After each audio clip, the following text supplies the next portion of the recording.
Good afternoon, everyone.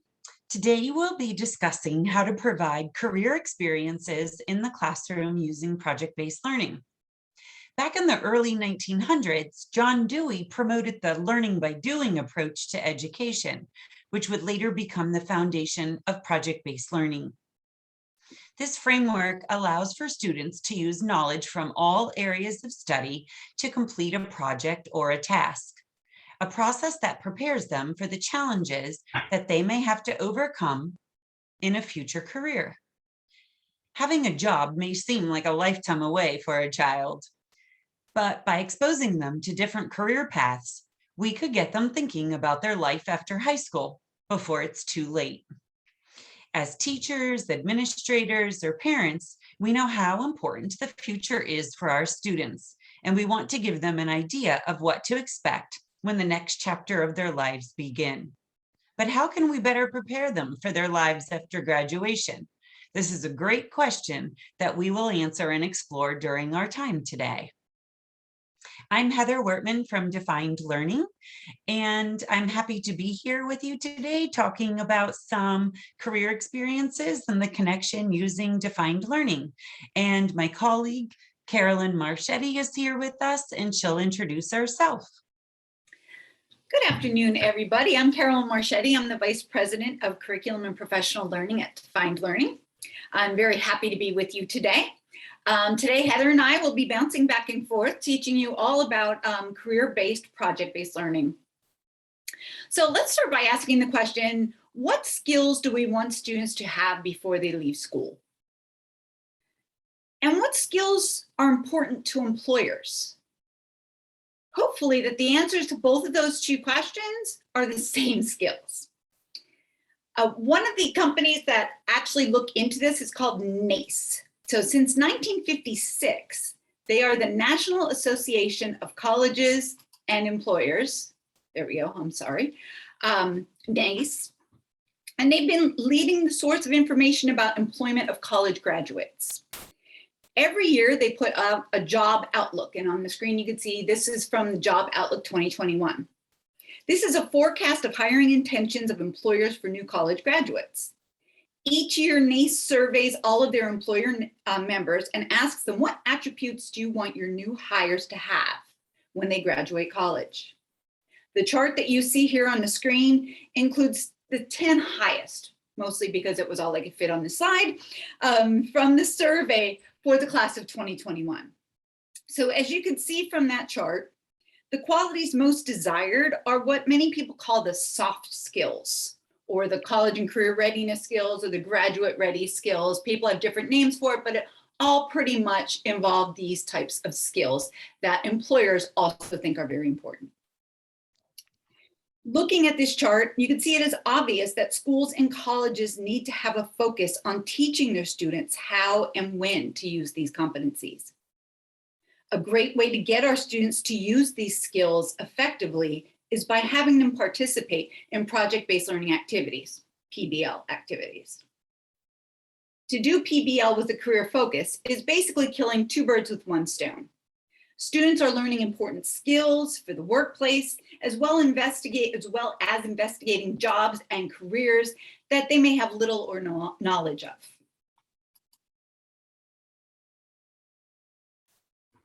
Defined Learning has over 450 project-based learning tasks, pre-K to 12, and they are all based on the role of a career. So here you can see a screenshot of just some of our performance tasks at the different grade levels.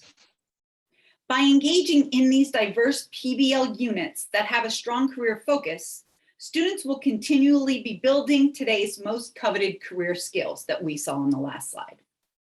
For example, they will experience education through the eyes of a landscape architect, or maybe a lawyer, a culinary artist, entrepreneur, and many more that you'll hear Heather and I talk about. We want students to start thinking early about opportunities and understand the connection between what they are doing in school and their long-term goals. So Heather, can you please briefly describe to us what career-based learning is and how it might be used in schools? Sure, thanks, Carolyn. So career-based learning provides students with real-life work experiences where they can apply academic and 21st century skills to be used for future decision-making and employment opportunities. It allows students to work through the process of applying their knowledge and skills to discover what they like, what influences them, and what motivates them to take a certain career path. So our schools can provide this through performance tasks and strategies such as PBL or project-based learning. Students will be able to take on a career-based role and develop solutions for a specific target audience, just like they will or just like we do in the world of work. What is the connection between career exposure and project-based learning? Sure. So the connection involves a few different things. So it involves a connection with the experiences, with the audiences. It goes beyond just the creation of projects. It brings true meaning to the questions that we hear all too often. Why do I have to learn this? And when am I ever going to use this? It includes those 21st century skills that we're all familiar with: the collaboration, communication, problem solving, critical thinking, creativity, all of these critical skills to be successful regardless of what career a student wishes to pursue. All of these things that employers are looking for when they're hiring people. Thanks, Heather. Perhaps you can tell us, how can teachers get started integrating PBL and these careers? Sure. Well, using defined learning is an efficient and effective way to get started using PBL. Defined learning begins with career exposure. There are over 450 performance tasks in the site, as Carolyn mentioned earlier, and it starts with setting the stage. There's an introduction, a career video to really expose the students to see what this career might be like. And it really captures their interest if they really like it. And if they don't, well, it's just a good way for them to start making decisions. It goes on in the performance tasks in defined learning. It guides them through the career by using a GRASP model. The students take on a specific role to understand the career, the one that they were just exposed to in the career video, and they produce products for specific audiences. And it is all spelled out in this GRASP template that we provide within the Defined Learning website that you see on the screen right now. Then we go on for some career exploration, and it takes place, it's the entire process that we all talk about, and it takes place through research of facts and figures around the role that they assume. The research looks different at all grade levels. And in defined learning, we have learning objects, constructed responses that are all provided for you within each task. Some additional considerations along with defined learning resources would be using your classroom libraries, Google searches, interviews in the field, and/or bringing in guest speakers. While the students are researching the field or that specific career, they're gaining skills and knowledge to produce the public products closely related to the fields they are exploring. So you could see this up on the screen right now. We have highlighted an entire list of products just for one task, the food truck task that you've been looking at. It allows them to really get an experience of what you might produce in this particular career or field. And it allows the students to begin weeding out, as we say, what they might want to pursue in the employment field and also what they might not want to pursue. So working through all of these elements, Carolyn, how can teachers include career-based PBL while also addressing the many classroom skills and standards? Is there enough time to do all of this? Very good question, Heather. So curricularly, you want to make sure that you're using the standards to guide your work, right? So we're all connected to our curriculum. That is where you want to start. What fits into our curriculum nicely? The standards will drive the selection of your task or the products that you choose within the task that the students will complete within the PBL performance task.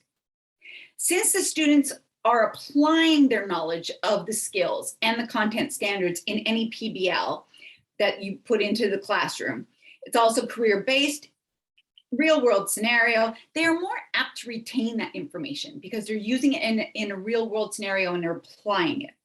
So therefore, it helps you alleviate that amount of time that you have to remediate or reteach. Reteaching is crazy. I was a math teacher by trade. I used to reteach things that they should have learned 3 years ago because they don't retain it. And if they get something in project-based learning and they're learning it deeply, they will retain it. So that can help you with the time. Schools who have been using PBL have found their students' experiences and attitudes about school are changing for the better. Research of PBL schools have shown an increase in attendance, a decrease in disciplinary issues, an increased social and emotional capacity, as well as an increase in state test scores. The graphic on this slide shows a career wheel, which defines 6 career strands for students to explore when they're using defined learning. All of the career-based, project-based learning tasks incorporate the college and career readiness skills as seen in the center of that graphic. There's academic content, technology, 21st century skills, work ethic and grit, teamwork, leadership responsibility, as well as global, social, and cultural skills. That's the core, the center of everything that we do in project-based learning. The strands around the outside are based on the career clusters and pathways from the frequently used ONET framework. I will take you through some of the most popular tasks used by teachers at each grade band to reinforce and accelerate student learning while exposing them to careers that they may know nothing about. So I broke this graphic into pieces of the pie. We'll talk about each piece of the pie. Now for each one, what I did was I went to our most popular tasks. We keep data on what our most popular tasks are. And I picked one that fit into the strand for a primary grade, an elementary grade, a middle school grade, and a high school grade. So these are just 4. There's many more, but I just want you to know these are 4 of the most popular ones. So the first one that we're looking at is agricultural, food, and natural resources. And you can see here we have honeybees for grade K, aquarium designer for elementary, food truck, which Heather just showed you for our middle school, and ecologist invasive species for the high school. Now, one of the important things to remember is that all of the PBL tasks on defined learning can be customized to meet your needs and the interests of the students. So for example, let's go back to the food truck that Heather showed you earlier. If you're a geography teacher and you're doing a specific country, or maybe you're a world language teacher and you're doing a specific country, you can have them create a food truck with that cuisine for that country to try and make it fit into your curriculum better. You can take our task and you can then change it, customize it, we call it, to make it fit the needs of your needs for the classroom and your students' needs. Also in high school with the invasive species, you can choose an invasive species for your state and have the students be looking at that specific invasive species. So there's a lot of ways you can take what we have and make it better for you and for your students. Moving on to my next piece of the pie is the communication and information systems section, which includes the arts, AV technology and communications, and information technology. You can see we have here, I put again the four different grade level ones. Toy designer for grade 3 is one that's very popular, again, to adapt. So you can create toy designer to make fit your science better by saying, I want you to create a toy that uses simple machines, or maybe pushes and pulls, or maybe you just want to make it interesting. Come up with the hottest toy for Christmas just to get them involved in at a time that maybe that they're just down a little bit. So you can take these and just change them in any way that helps meet your needs or the needs of your students.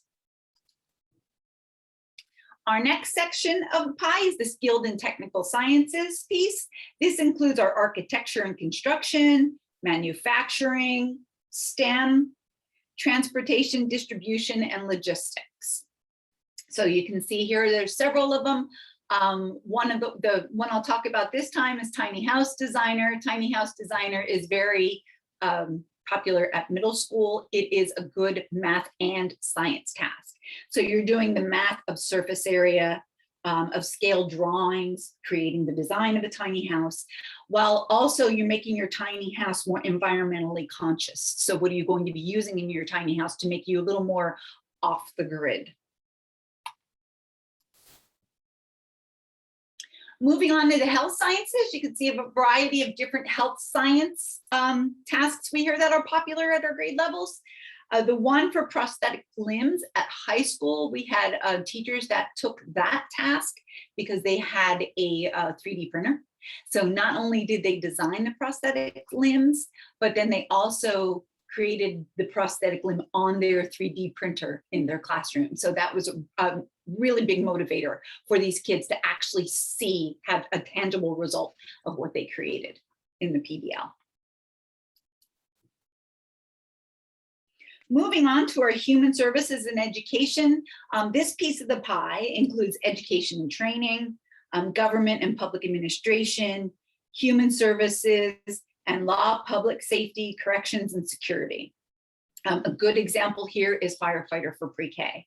Okay, so we know coming up in October is Fire Prevention Week. Pre-K, and again, since you can customize these tasks, remember, you don't have to be stuck with that specific grade level. So firefighter, even though it is labeled pre-K, it can be used at kindergarten, it can be used at grade 1 to help teachers get into that whole idea of the Fire Prevention Week in October. And then they can bring in that PBL to go along with what they're already doing in their classroom.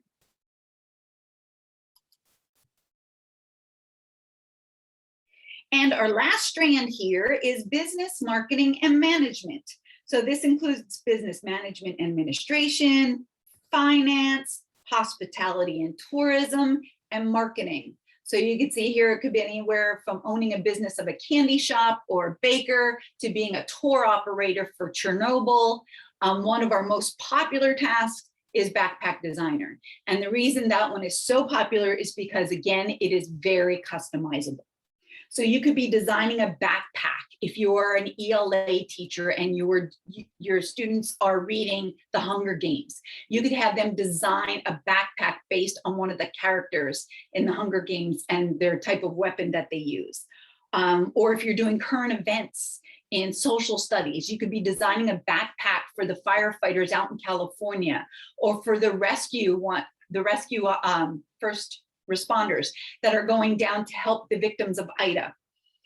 Or you can do it historically. If you're a history teacher, you could say, I want you to design a backpack for the Pony Express. So it's just another one of those tasks that's very customizable, and then you can make it fit your needs. So I'm going to turn it over to Heather again, and I'm going to ask her to bring this all together. Heather, can you share why or how you would use defined learning, PBL, and career exposure as an educator? Sure. Carolyn, I just love hearing about all the strands and the different tasks in the site.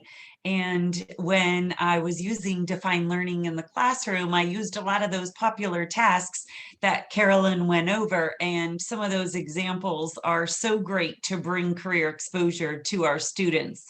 I believe you're going to find that out too as you dive into defined learning. So, defined learning is basically the perfect combination of project-based learning and careers.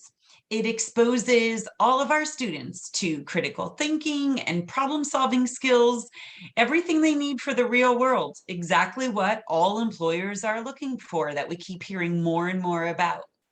Using defined learning and these performance tasks brings meaningful connections between school, home, and the community. And we believe that that is key, tying it all together and really welcoming and especially making all those community connections. So with all of that said, Carolyn and I would like to thank you for joining us, and we hope that you have learned more about making the natural connections between project-based learning and career exposure. You can use defined learning. We see it as an opportunity to adjust and enhance learning while accelerating your student engagement, and it really provides opportunities to help all of our students succeed. And with the commitment of the Connecticut State Department of Education, they really have proven this to be true with using project-based learning, and they really believe in career exposure for the success of all of their learners statewide. So thank you so much. And we will put up our email. You see it there on the last screen. If you have any questions at all as you explore defined learning and you dabble in all the career connections and project-based learning, just reach out to us and let us know. Thank you so much. Bye, everybody. Thank you.